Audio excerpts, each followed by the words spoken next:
Happy Wednesday po sa ating lahat. Narito ang update ng panahon ngayong February 21, 2024.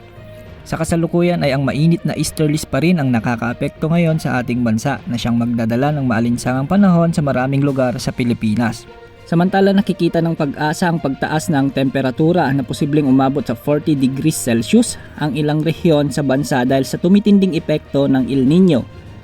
Sinabi ng pag-asa na maaaring umabot sa 36.5 degrees Celsius ang temperatura sa buong bansa at hanggang 40 degrees Celsius sa Metro Manila at Northern Luzon. Sinabi ng State Weather Bureau na inaasahan ang mas mataas na temperatura sa Abril at Mayo. May warning din ang ahensya na 41 provinces ang maaaring makaranas ng tagtuyot kapag tumama na ang El Nino sa Abril o Mayo na nakakapekto sa halos buong bansa.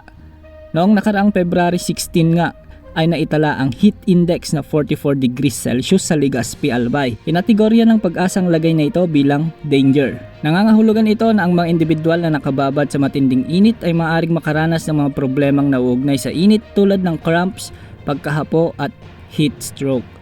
Samantala wala pa ring inaasang sama ng panahon na nakikita sa loob at labas ng Philippine Area of Responsibility, kaya asahan ng magandang panahon hanggang sa susunod na mga araw. Maging handa sa lahat ng oras dahil minuminuto ay nagbabago ang panahon. Ito po ang weather update ng bayan, maasahan anumang panahon.